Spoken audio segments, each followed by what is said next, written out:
Semi-private training is a revenue home run in gyms. So how do you know if you're ready to set up this revenue stream, and how do you launch the service? You're going to find out today. Daniel Purington is a two-brain mentor and the owner of Woods Lawn Fitness in Oregon. He specializes in generating revenue outside the big group model. Daniel, welcome from Oregon. How are you? Okay, I'm great. Thanks for having me in this morning, Mike. I am pumped up to talk about this because we're going to help some gym owners make some money. Before I ask you my first question, I'll give a very short summary. Small group, one coach, one workout modified for a small number of people. It's usually like 4, 6, something like that. They're doing variations of a workout. Semi-private, different. One coach, personalized workouts delivered to about 4 people, can be less, 2 to 4 at the same time. It's essentially personal training in the same space, and it takes a lot from a coach to deliver 4 programs to 4 different people, but it's very possible if you have great coaches, and these are high value programs that make money in gyms. So I want to know, Daniel, as an expert two-brain mentor on this subject, what kind of revenue is possible per hour with small group and semi-private training versus big groups? Yeah, so with ours, we do majority small group private training. We do a little bit of the semi-private. So I'm going to kind of stay more towards the small group. Yep. But I did some quick numbers when you sent this over to me. For a 1-hour session with our 6 people in our small group private training, we're looking at about $230 for an hour. And then for our group, we're looking at, with the same 6 people, you're working at about $80. So when I was running a group class, I was big. making like 18 sometimes an hour. Like Yeah. 3 people, $7. And that's the cool thing about that is we tend to use a much smaller area with the small group private training than we do with my larger group. And because I have such great margins on the revenue, I pay my coaches about 3x an hour for the small group private training versus the group private training, or the larger group. Is it fair to say this is a career building tool in a gym for a gym owner? Oh, absolutely. Yeah. I mean, we run, so when we started this program about 8 years ago, we started with 2 or 4 sessions a week. We now have 25 small group private training sessions a week, not including some of our smaller ones. We have 28 large group.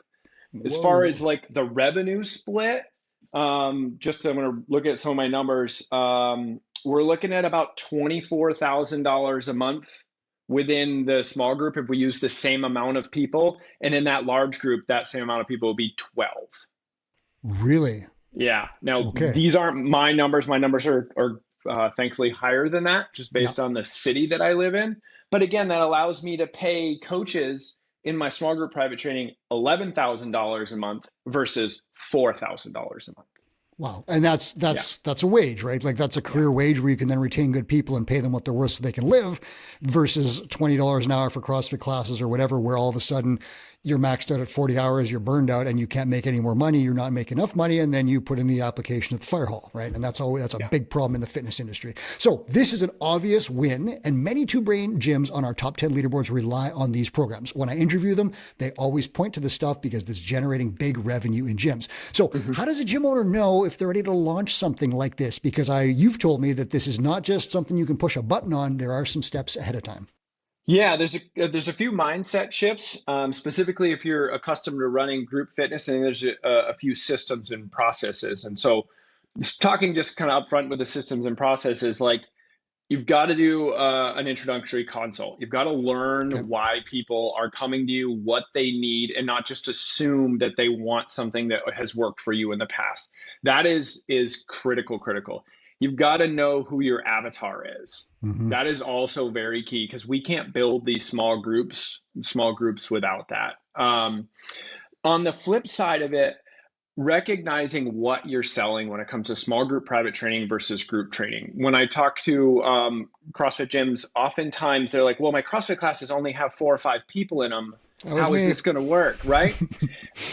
You're selling something very different. Cooper says this all the time, but private training sells you speed to your result. And that is what you're doing. So you're selling specificity, you're selling accountability, you're selling speed, you're selling specific programming to get to a specific goal.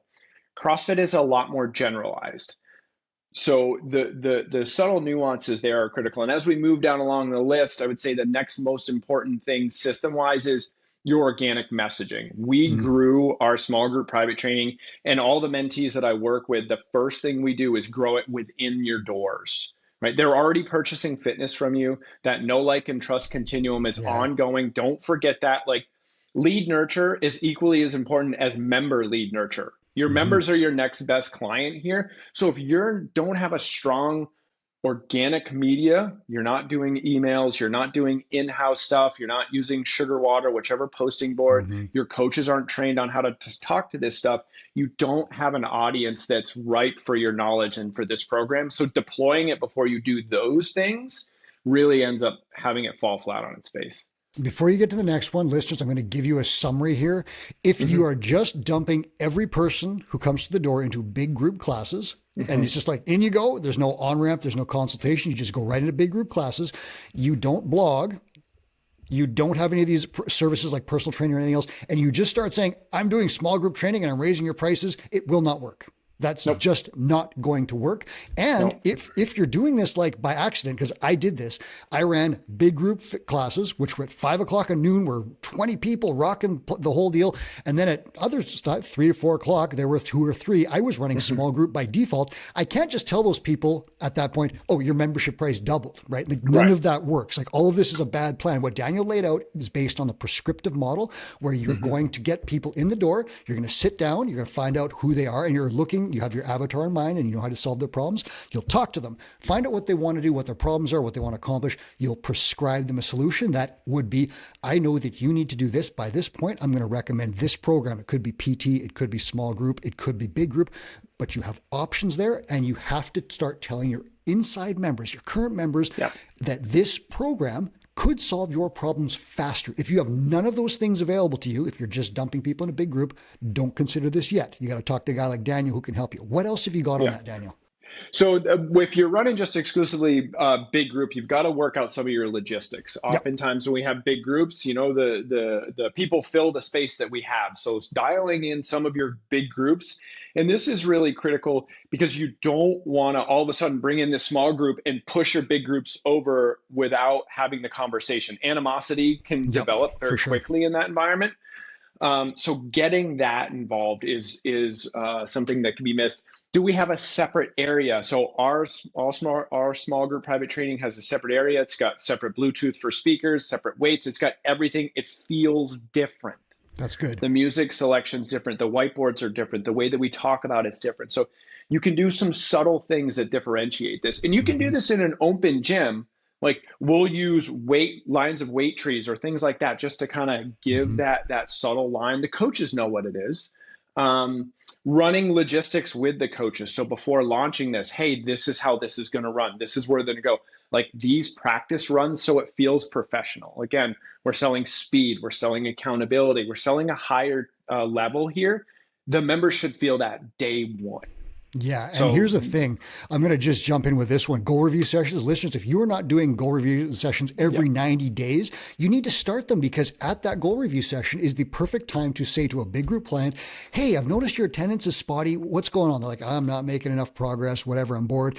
I have a new program launching. It's called small group or semi-private training.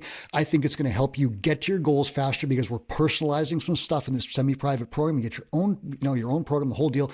And this is a way to roll out these programs. Again, it's not available to you if you don't do goal review sessions. In goal review sessions, Two Brain data proves that revenue goes up, retention goes up, average revenue per member goes up. They are the key to everything in a gym. If you're not talking to your current members, you are lost. Start doing that.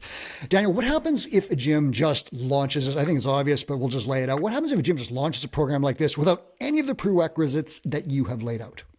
you're going to get frustrated right off the Yeah. bat. You're like, this doesn't work with my gym. Like we've learned that with, no sweat intros don't work here. They don't work because we don't have the foundation set up. And so, yes, the numbers are great. Yes, it's awesome to pay a coach it's really amazing to be able to provide your members with faster results and better results. But you've got to lay the foundational work before. Number two, you've just devalued that service to your members.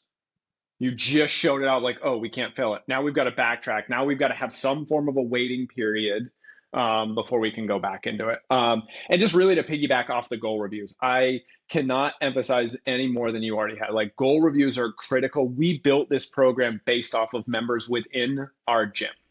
And it was done through goal reviews. It is a huge checkbox. If you're not doing that, it's going to be very difficult to truly know what your members need. So be aggressive with that goal review. It doesn't have to be in person, Zoom, phone. Get to know them. Then you can figure out the problems that they're needing to have solved. Yeah, the mistake that I made was I brought people into a gym and I just assumed they all wanted big group CrossFit and dumped them into classes.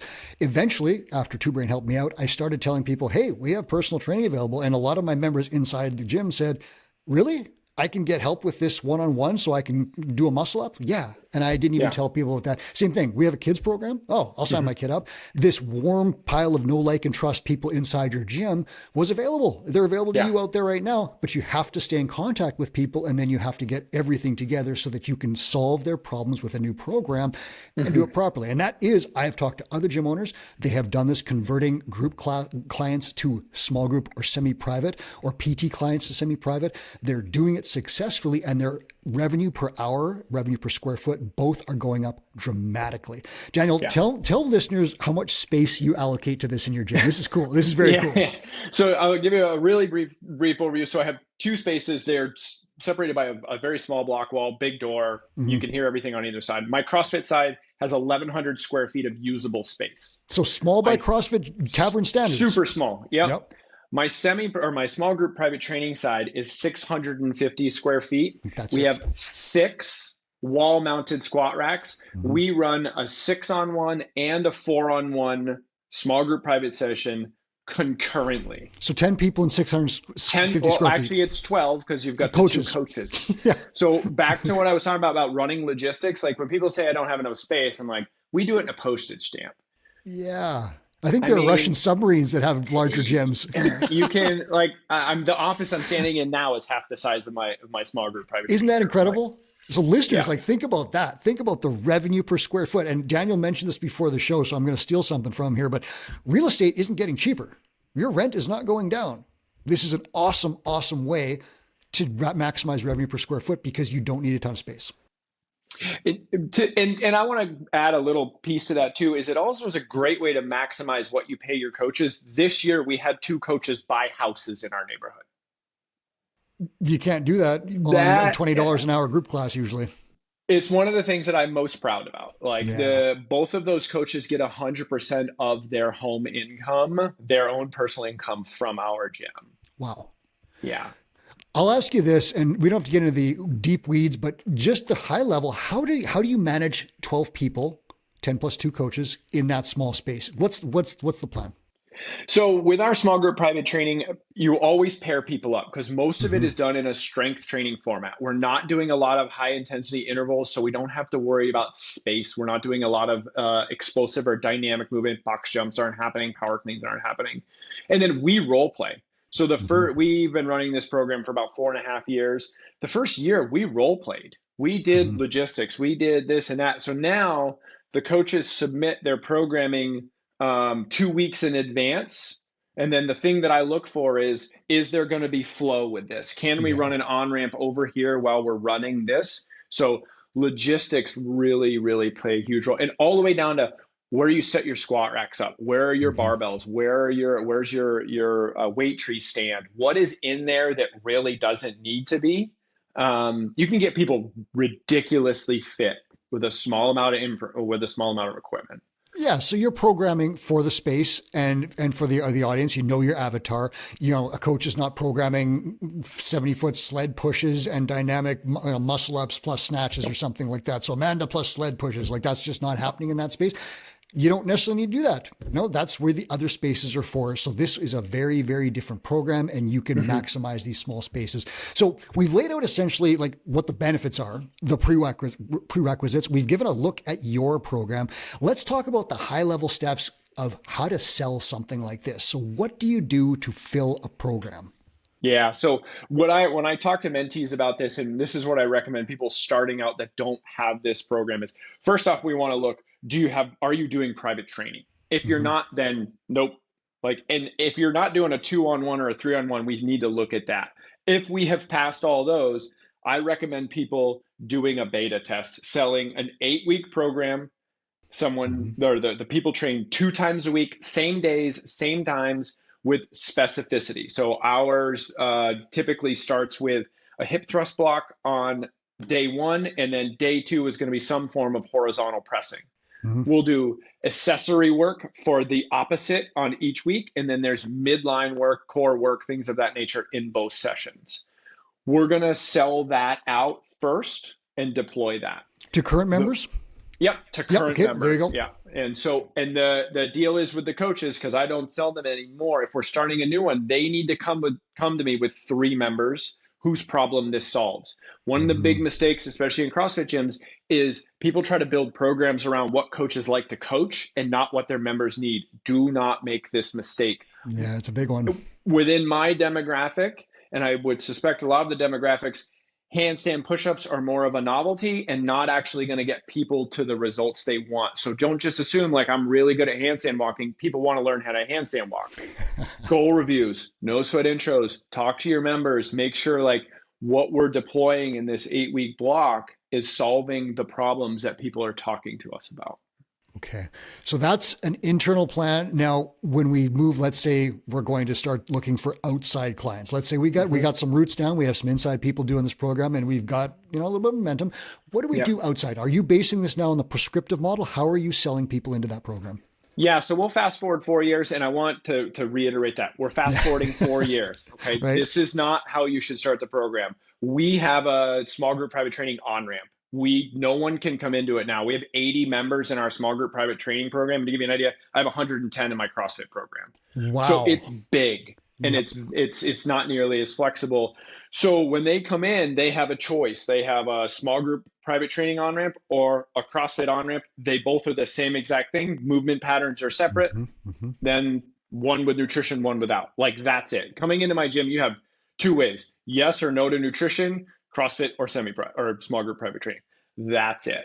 So we're marketing that on our website. We're marketing that in all of our emails and our social media. We're marketing it within house. Right now, we're looking at about 3 to 1 small group private training to CrossFit coming into our gym. That's what they're buying for on-ramps. Wow. So you're essentially at the wedding and you're just asking, do you want beef or do you want chicken? And it's one of those 2 things. And then you have access points going into a well-established program. So down the line, listeners, after you get this thing established, that's something you can look at when you're selling outside. But the first step is not to do that right now because it's tempting to say, I'll just go outside, put up some ads and do this thing and make all this money. Daniel is saying that doesn't work. We've laid out prerequisites and he's laid out his experience. You need to start working on this inside. So let's ask this. This is a problem solving for our listeners. What's the best way to get a new revenue stream like this set up? And what have you seen happen when gym owners follow this plan?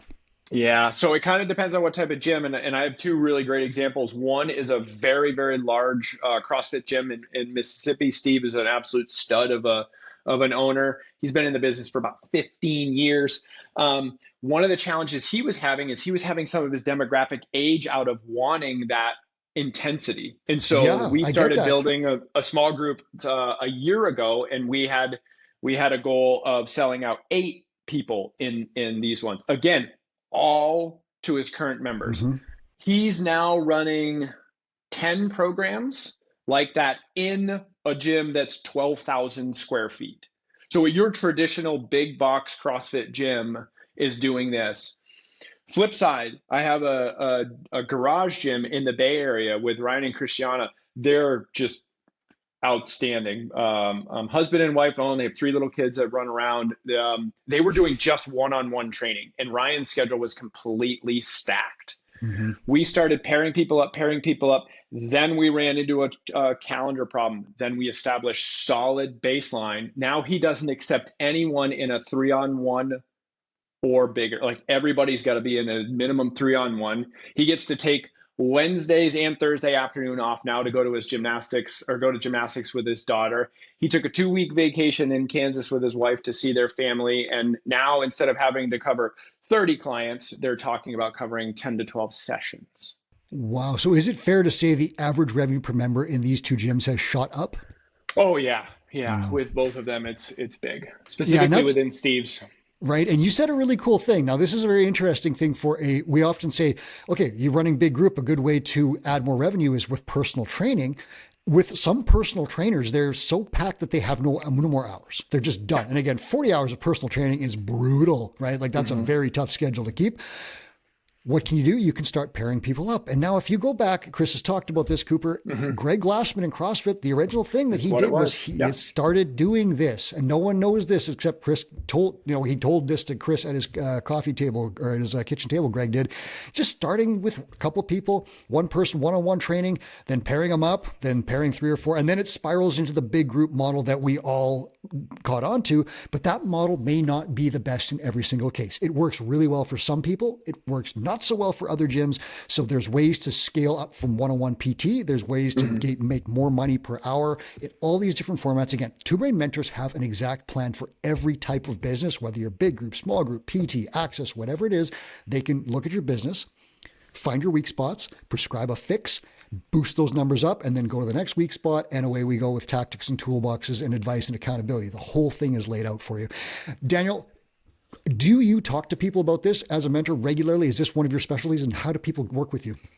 Oh yeah. I would say I'm sought out for requesting that. I also do a lot of specialty calls for the small group private training as well within Two Brain. The mentees I get oftentimes are curated, through the sales process of like, this is what they're looking to do. Let's see if Dan has some availability to take them on as a full-time mentee.